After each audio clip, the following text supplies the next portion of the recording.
Hello दोस्तों, स्वागत है आपका मेरे इस YouTube channel study with Mahesh में। तो चलिए करते हैं प्रारंभ।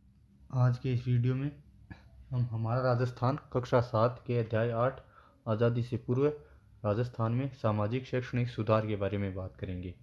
इस अध्याय में राजस्थान में वे विभिन्न सामाजिक शैक्षणिक सुधारों के बारे में विस्तार से चर्चा की गई थी। प्राचीन काल में समाज में वर्णाश्रम व्यवस्था पर आधारित जातिगत स्वरूप विद्यमान थे, जो श्रम और कार्य विभाजित पर आधारित सकारात्मक व्यवस्था थी। धीरे धीरे इसका स्वरूप बदला और यह पूर्ण रूप से जन्म आधारित बन गई। इसमें धीरे धीरे नकारात्मकता का समावेश भी हुआ। हम जानते हैं कि समाज का व्यक्ति के जीवन पर सीधा प्रभाव पड़ता है, क्योंकि सकारात्मकता व्यवस्था मस्तिष्क को खुलापन देती है और नकारात्मकता कई विकृतियों को जन्म देती है। प्राचीन समय में विवाह संस्था सामाजिक व्यवस्था को एक मजबूत रूप बनी हुई थी। इसी के चलते कुछ परंपराओं और मान्यताओं का सही रूप प्रासंगिकता नहीं बनाए रख सका और इसके विकृत रूप ने समाज में अनेक समस्याओं को जन्म दिया। बाल विवाह, सती प्रथा, जाति प्रथा, कन्यावध, दास प्रथा जैसी कुरीतियां समाज में फैल गई। तत्कालीन सामाजिक सुधारों ने ब्रिटिश सरकार के प्रयासों से इसे दूर करने की दिशा में कार्य किया है। सामाजिक सुधारों के बारे में हम बात करें उससे पहले हम ये जानना चाहेंगे कि राजस्थान में सन 1818 से लेकर 1947 तक ब्रिटिश शासन का प्रभाव रहा था। ब्रिटिश सरकार भी इन सभी मुद्दों में अपनी हस्तक्षेप की नीति के चलते सीधे जनता के सामाजिक और धार्मिक मामलों में हस्तक्षेप नहीं कर सकती थी। इसलिए पहले आवश्यक सुधारों से जुड़े महत्वपूर्ण पक्ष जैसे शिक्षा को लेकर सामाजिक सुधार के क्षेत्र में कार्य करने का प्रयास किया। स्वामी विवेकानंद और दयानंद सरस्वती के प्रयास राजस्थान के लिए बेहद महत्वपूर्ण रहे। रियासत काल में राजपूताना के विभिन्न शासकों ने भी सामाजिक कुरीतियों को दूर करने का प्रयास किया। सबसे पहले हम बात करेंगे सती प्रथा उन्मूलन के बारे में। सती प्रथा पर रोक लगाने का सर्वप्रथम प्रयास मोहम्मद बिन तुगलक और अकबर ने किया था। ब्रिटिश काल में भी राजा राम मोहन राय के प्रयासों से प्रेरित होकर 1829 ईस्वी में लॉर्ड विलियम बेंटिक ने सती प्रथा को गैरकानूनी घोषित किया था। सर्वप्रथम जयपुर राज्य ने सती प्रथा निषेध कानून बनाया था। उसके बाद हम बात करेंगे कन्यावध प्रतिबंध के बारे में। कन्यावध पर सर्वप्रथम कोटा राज्य ने कन्यावध को प्रतिबंधित किया था। इसके पश्चात बीकानेर, जोधपुर, जयपुर, उदयपुर और अलवर राज्यों ने इस प्रथा को गैर कानूनी घोषित किया था। इसके बाद हम बात करेंगे बाल विवाह एवं अनमेल विवाह निषेध कानून। राष्ट्रीय स्तर पर समाज सुधारक स्वामी दयानंद सरस्वती जी ने आवाज़ उठाई थी। किसने आवाज़ उठाई थी? स्वामी दयानंद सरस्वती जी ने 10 दिसंबर 1903 को अलवर रियासत ने बाल विवाह एवं अनमेल विवाह निषेध कानून बनाया था। इसके बाद हम बात करेंगे दास प्रथा उन्मूलन के बारे में। भारत में दास प्रथा प्राचीन काल से अस्तित्व में थी। राजस्थान भी इसे अछूता नहीं रहा। मुगलों के आगमन के बाद इस प्रथा को और बढ़ावा मिला। दासों की संख्या के आधार पर कुल और परिवारों की प्रतिष्ठा एवं उच्चता का आकलन होने लगा। ये शासक सामंतों एवं धनिकों के यहाँ सेवा शुश्रूषा के लिए रहते थे। इनकी सामाजिक स्थिति अच्छी नहीं थी। इस प्रथा को चाकरी या हाली के रूप में समझा जाता था। इसे समाप्त करने के लिए 1833 में अंग्रेजों ने एक चार्टर अधिनियम के द्वारा लेकर आए तथा जिसके द्वारा इसे समाप्त किया गया था। इसके बाद हम बात करेंगे डायन प्रथा उन्मूलन के बारे में। राजस्थान की कुछ जातियों में स्त्रियों को डाकण होने का आरोप लगाकर उन्हें मार डालने की कुप्रथा व्याप्त थी। यह अंधविश्वास पर आधारित थी। मेवाड़ और कोटा राज्यों में इस प्रथा का ज़्यादा प्रचलन था। कौन से राज्यों में? कोटा एवं मेवाड़ राज्यों में। 1853 में एजीजी राजपूताना ने इस प्रथा को रोकने हेतु एक कानून बनाया था। इसके बाद हम बात करेंगे राजस्थान में हुए विभिन्न शैक्षणिक सुधारों के बारे में। भारतीय समाज में प्राचीन काल से शिक्षा का महत्व रहा है। प्राचीन काल में शिक्षा के मुख्य केंद्र घरेलू शिक्षा, गुरुकुल, विद्या आश्रम, उपाश्रय, पाठशाला, मकतब और मदरसे, मठ आदि रहे हैं। परिवार प्राथमिक और व्यावसायिक शिक्षा के प्रमुख केंद्र होते थे। राजपूताना में भी शिक्षा विभिन्न कालक्रमों से गुजरी है।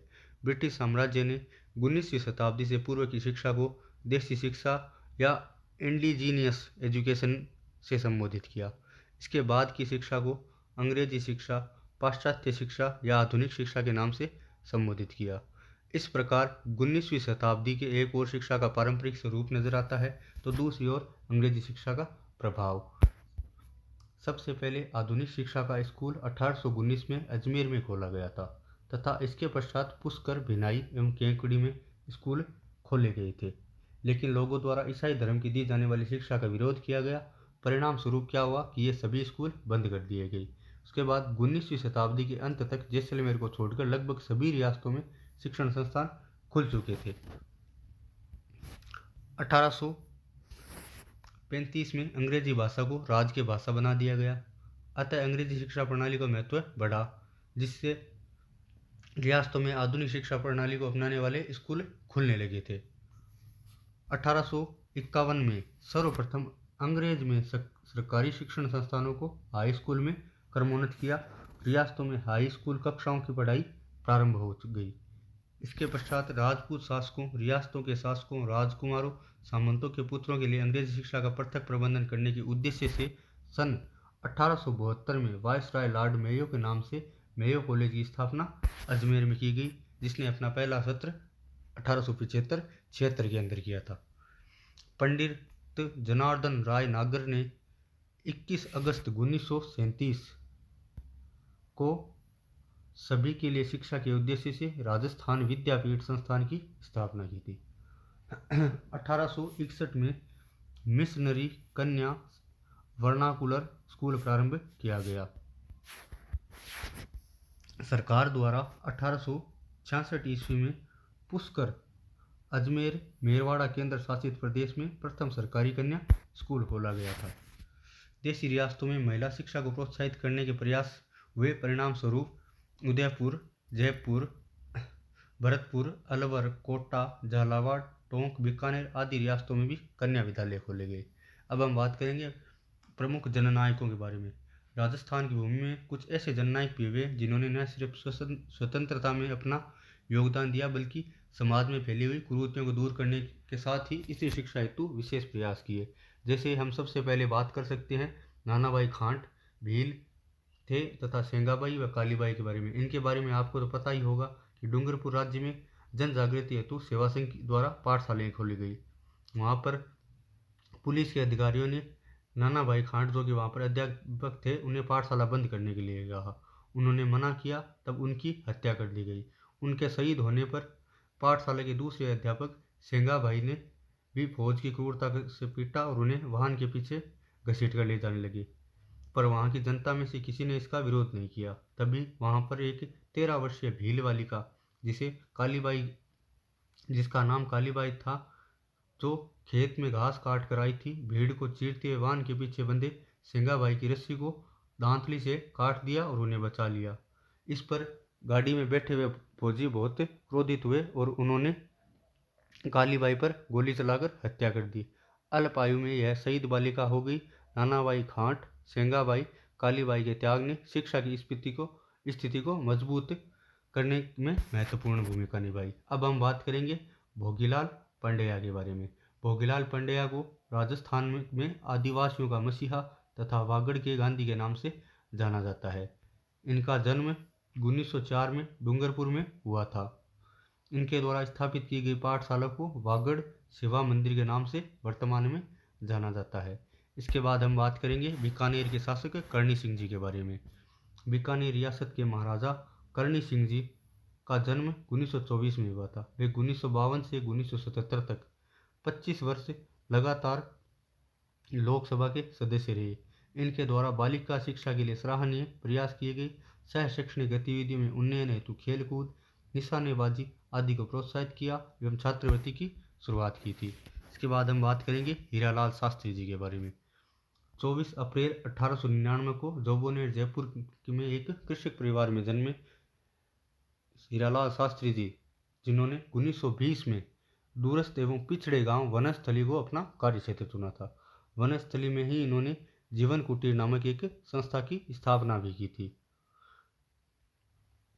जहां समर्पित सामाजिक ग्रामीण कार्यकर्ताओं को रोजगार और ग्रामीण क्षेत्र की पुनर्रचना हेतु प्रशिक्षण दिया गया।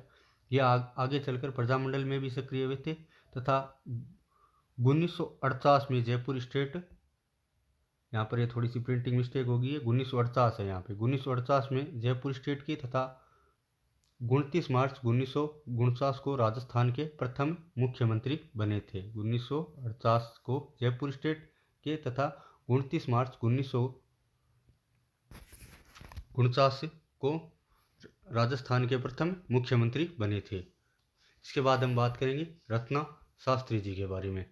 रत्ना शास्त्री वनस्थली विद्यापीठ की संस्थापक रत्ना शास्त्री जी ने महिलाओं और बच्चों के शिक्षा के लिए उल्लेखनीय कार्य किए थे। इन्होंने वनस्थली विद्यापीठ की स्थापना की थी। महिलाओं और बच्चों की शिक्षा के क्षेत्र में उल्लेख के कारण इन्हें कई सम्मान भी मिले थे, जिनमें से पद्म भूषण, पद्मश्री एवं जन्नालाल बजाज अवार्ड मुख्य है। इसके बाद हम बात करेंगे किशोर देवी। इनका जन्म लुलारों के पास झुंझुनू में हुआ था। 1938 में इनके पति श्री सरदार हरलाल सिंह जी को वहां के जागीरदार ने झूठे मुकदमे में फंसाकर कारावास में डाल दिया था, जिसके खिलाफ किशोरी देवी ने आंदोलन किया था। इससे महिलाओं का समूह बनाकर जयपुर में सत्याग्रह भी किया। महिलाओं के उत्थान के लिए समाज सुधार और स्वतंत्रता आंदोलन में भी भाग लिया। अब हम बात करेंगे मामा बालेश्वर दयाल के बारे में। 10 मार्च 1905 को जन्मे